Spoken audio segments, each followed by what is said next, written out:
Some members of the minority are mounting pressure on the Speaker of Parliament, Alban Bagbin, to admit the motion filed by its leader seeking to reverse the approval of the 2022 budget in the absence of the Speaker of the two controversial issues played out on the floor of the House. First was the decision of the majority to overturn the Speaker's ruling affirming the rejection of the budget, and also the First Deputy Speaker's decision to throw out a motion filed by the minority leader Haruna Idrisu. The Speaker Alban Bagbin will sit today to preside over sitting for the first time in a fortnight. Tamale Central MP Murtala Mohammed has been speaking to my colleague Kwesi Parker Wilson.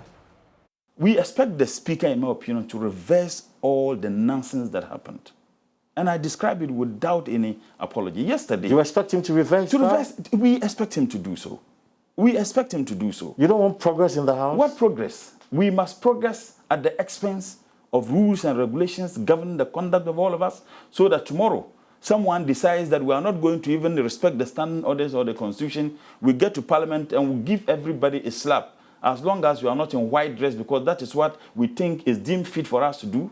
When the Constitution bars us from doing those things, are we compromising the very rules, the very laws that we have set up for ourselves? Are we compromising the Constitution of the Republic of Ghana that determines the conduct of everybody, including the President? Is that what we are compromising? I can tell you that even if we need to forfeit our holidays and the budget is relayed for the purposes of respecting the legal and constitutional and standing orders regulations, we can do that. We must not. There is no seemingly peace in the chamber. No, there is no any alternative to respecting rules and regulations govern the conduct of business. You have been part of the budget estimate at the committee level of the trade industry. Let me say, your other colleagues have done that. About 4 of the estimates have been laid before the House and subsequently have been approved. In fact, today, I am told that about 10 of the estimates will be brought before the House for approval. Elton, yesterday you saw what happened in the chamber. I was particularly gutted about what happened. You remember when I walked into the chamber, and then they were... No, I'll talk about that, but the point I'm making to you is that if the Speaker decides to reverse the thing, you have to start all the process all over again. Anything that is built on illegality must be dismantled. You are stagnating the progress of Parliament. No, stagnating. What you are telling me is that we must as well allow crime to fester. And then we use justifications of time and the so-called progress of this nation to disregard rules and regulations, to disregard our laws. Is that what you're suggesting? We have agreed to a consultative assembly to have a constitution. That constitution should regulate the conduct of all of us. That constitution talks about the 3 arms of government, where there is expected to have separation of powers and checks and balances. The extent to which you have one arm, which is being destroyed because of executive influence, are we allowing the executive to determine to the legislative arm what is right and what is not right? What is right and what is not right is enshrined in the 1992 Constitution. And as far as Parliament is concerned, it's enshrined in the standing orders. Mind you, no provision in the standing order should contravene any clause or article or provision in the 1992 Constitution. And as a matter of fact, even the practices that are generally accepted in Parliament must not be seen contravening any provisions of the 1992. So you expect the minority leader to raise the matter before the House? Absolutely. And the Speaker to make a determination on that? As if that was enough. You saw what happened when we came back and Honorable Haruna moved a motion. Right. I mean, it's bizarre. So that motion should be reintroduced to the House? That motion was legally moved.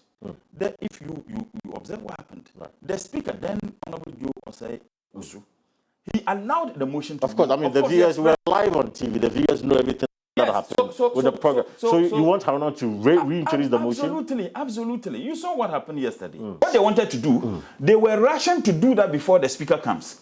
So that let's rush within 2 days, let's approve everything, let the Speaker, in this case, Honorable Joe Osei Usu, approve the entire estimate, whether people talk or not, whether illegality was allowed to fester or not.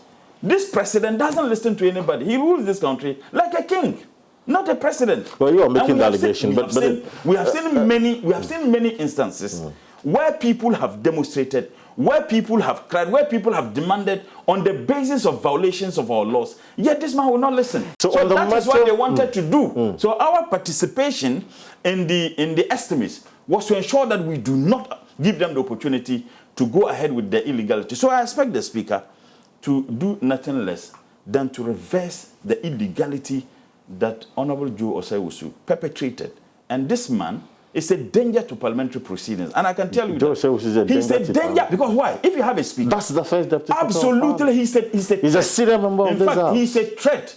Look, when it comes to the laws, nobody is above the law. Now, if you have a speaker who sits there, circumvent the constitutional provisions, circumvent the standing orders, and what influences his decision is his whims and caprices. Now, if you have that person who is doing this, even in the bare fact of not having quorum, he allowed a motion.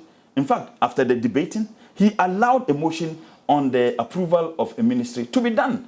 I am saying that this man is a danger to parliamentary proceedings. You don't want peace to prevail. There's seemingly peace in the House. So any decision by the Speaker, Alban Babin, to reverse what has happened. What is peace? Could create another level of tension. Is that what you want? Can there be peace without justice? I want you to answer me. Can there be peace without justice? Can there be peace with an atmosphere of blatant disregard to the Constitution of the Republic of Ghana? Can there be peace with absolute disregard to the standing orders of Parliament? That anybody who sits there can do what he likes at any time? If we allow this thing to stand, then we should prepare in this country for a destruction of our democratic processes.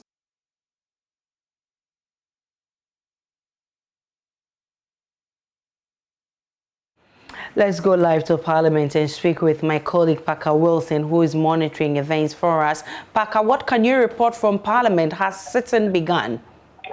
Aisha, sitting is yet to commence, but I can report to you that members of Parliament from both sides of the House are present in their numbers, the NPP and the NDC. As I speak to you, quite a number of them are seen in their seats, waiting patiently for the Right Honourable Speaker of Parliament, Alban Babin, to preside over sessions for today. Now, the reason there's been some level of delay is because we know that some of the committees are working on the budget estimates. In fact, I have been told, reliably informed by my sources at the leadership level, that about 10 of the estimates will be put before the House today for consideration and subsequent approval. But Aisha, you know that there's been some raging issues in Parliament in the last few weeks. Of course, it's been 2 weeks in the absence of the Speaker of Parliament himself, and the minority has served notice that they will reintroduce their motion to set aside the approval of the budget. Of course, we heard the Tamale Central MP a while ago, Murtala Mohammed. I would meet the Member of Parliament for secondary constituency in the Western region. He's also a Deputy Minister of Energy, Andrew Japames. Honorable, thank you very much for your time this afternoon. My pleasure. Now, briefly, the Speaker has returned. The minority has still noticed that. The motion to set aside the approval of the budget, and they will lay before the Speaker and force him, compel him to admit it. What are his expectations? Well, I'm not sure that the minority has any such power to compel the Speaker to admit any motion. And so, if that is the suggestion that is coming from them, they want him to admit the motion. Well, it is not within their right.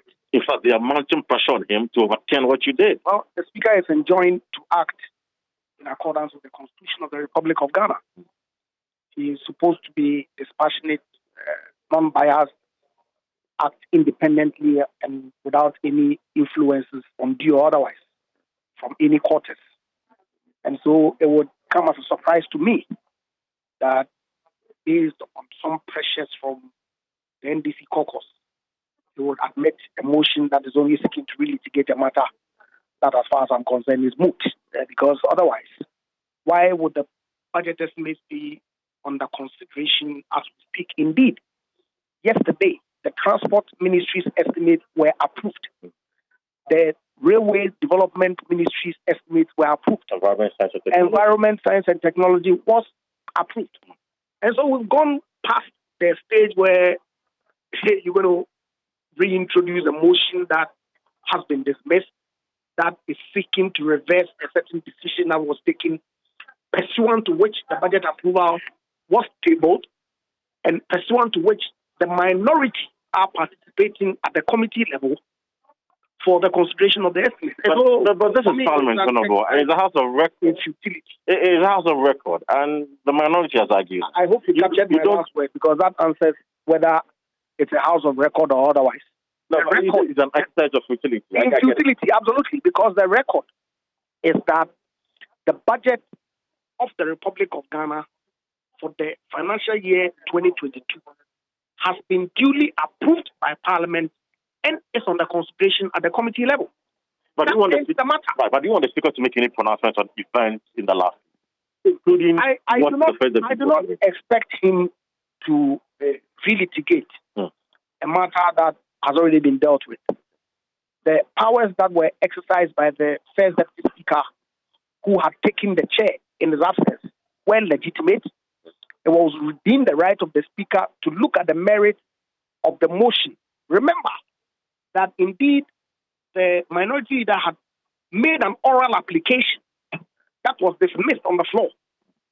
And then subsequently, when that dismissal was issued, then came back under another order of the provisions of the standing orders of the House. I can't remember exactly what provision, but I believe it was going to be under Order 72 or 69 or such order to table a formal motion. Of course, the first deputy speaker, exercising the powers of the speaker at the time, deemed that motion to be an attempt to relitigate a matter that had been considered and the table taken on.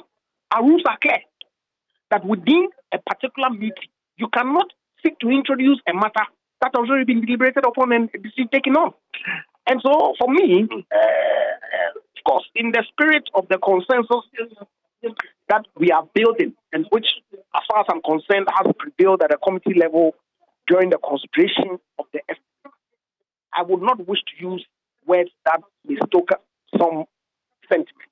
And so, but in all honesty, this is really, if you like, maybe tickling their base. Actually, now I'll let you go. But finally, for me, I've seen a bill, the financial bill accompanying the introduction of the e-levy. The government is still standing at 1.75. We heard that there were some compromises and that you are amenable to 1.5. I'm not sure that. I don't know what you heard. But I've seen the bill. Well, of course, there's an addendum on that paper that has been laid, which indicates that the e-levy would formally be laid and read for the first time today. Right. And that's exactly what's going to happen. But back to the point of you've heard some compromise. I don't know what you heard. Because the finance minister, in his letter to the speaker, was categorical that some representation had taken place, arising out of which he had accommodated some concerns that had been raised and so submitted some modifications. Those modifications that he submitted did not include the rate of the e-levy. In any event, I have said that as a parliament, it is within our right, when bills are introduced on the floor, to make an input at the consideration stage. The clause-by-clause consideration of the bill. People can table counter clauses for consideration.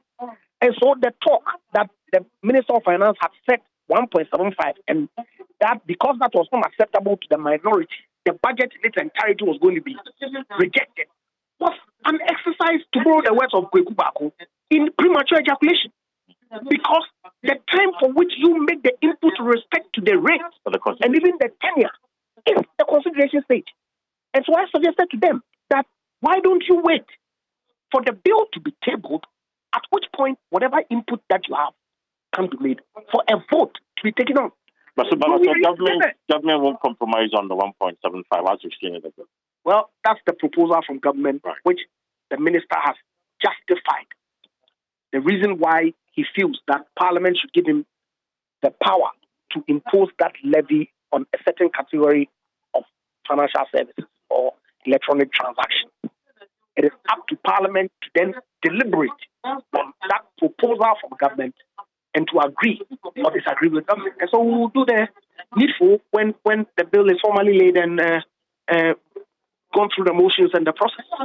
Thank you very much, Ejapomesa is Member of Parliament for Secondary Constituency. And I'm trying to get a quick reaction from some of the minority members as well. I see some of the minority members. Definitely, Parker will be coming back to you in our subsequent bulletins for more on the happenings in Parliament.